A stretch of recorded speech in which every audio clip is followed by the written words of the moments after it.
Good morning, we're here outside SeaWork. It's at the Hypermotor City Centre, and we're going to go inside and go get all the fishy goodies for our show this week.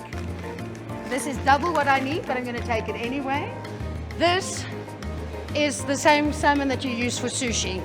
And here are our wonderful salmon fillets that we're using to make salmon burgers. And in the corner, I've discovered they've got a lovely collection of herbs. So instead of going to two shops, you can come and get your.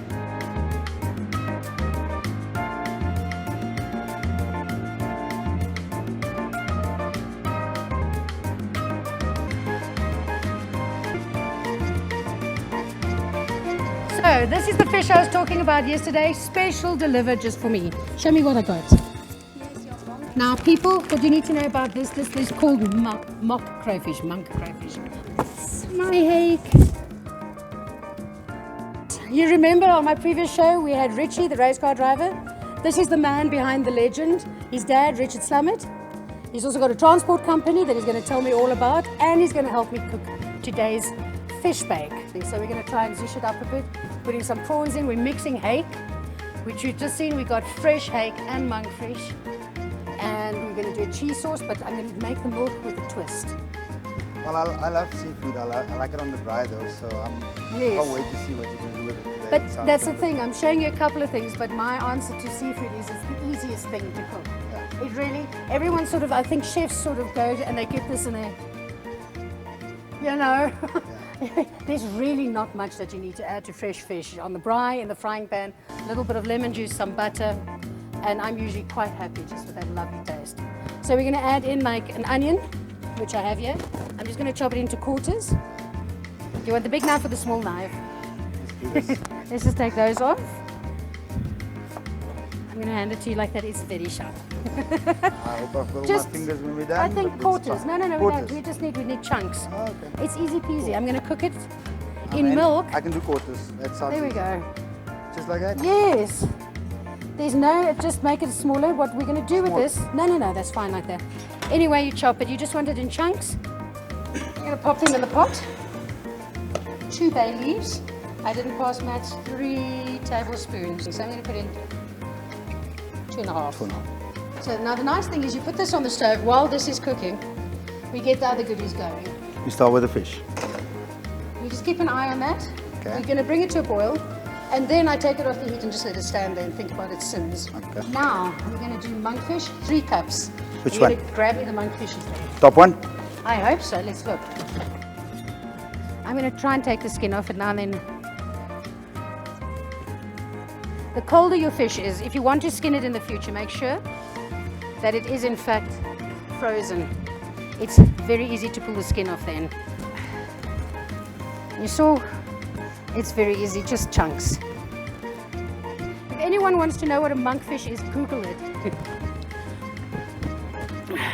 Okay, do not make me wipe my face with this lappy. We use my small knife. You just pull off some of this. It's got also no scales. It's a very funny skin. It was boiling, I took it off the heat, and now we're just gonna let it stand there. Look, the milk doesn't have to be cold. I just want it to pull as much as possible. The flavors to come out. We've done our milk over there. Now all I need to do is chop some mushrooms. So preferably get them cleaned.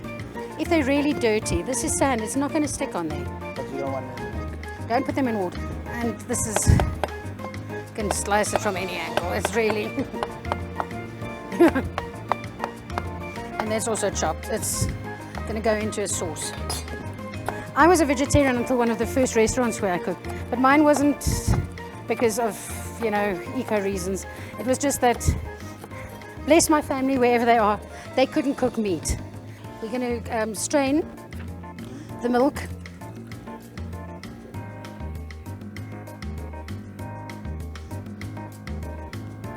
Oh yeah. Smells like food and not cereal.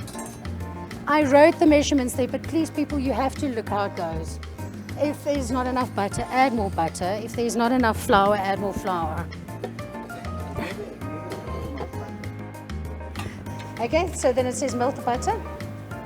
Then add the flour, stir till the roux is formed. The roux is the base that you use for any sauce. 1, 2, I use very heaped spoons. Okay? And what's nice is it usually thickens because the milk is still warm. Yes. See, and it is thick. Keep it thick. You must remember when you add your fish, there's water coming out of it. Yes. Everyone looks so disappointed. They make this thick dish, they add the ingredients, and it goes. And you can always add afterwards if it really gets to that. Cheese, but you still put some on top. 1.5 cups. So you constantly take it off the fire, off the I heat. take it off the heat because it works so quickly at this point. And it's going to bake again. Okay. So, and then you have your...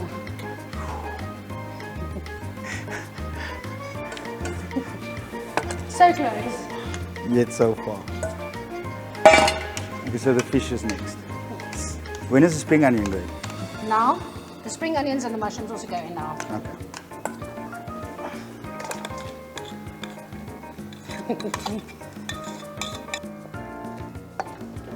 But like I said, these recipes, I'm trying to show people that you must use your creativity. If you don't have spring onions, put something else in or don't. If you don't have mushrooms, you can just do the fish. You know, you can also use only one fish. I just like the texture of the thick.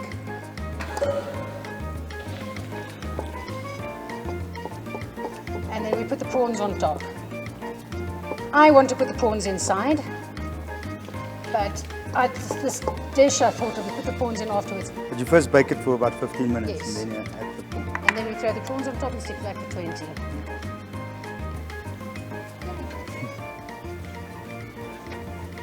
So, 15 minutes have passed.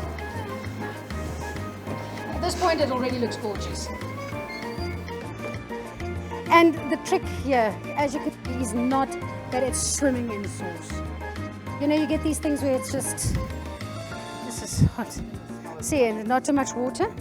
Now, if you want to spread these further, you can take them and chop them. So, we're going to chop. You can do that.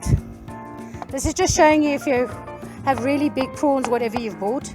Alternatively, we're going to just sprinkle. Yes, that leftover cheese we zap on top. You said, what was it? Never go wrong with too much cheese. And now we stick it in for another 15 to 20 minutes and it's done. Ooh. Smells divine, and as far as I'm concerned, it looks absolutely marvelous.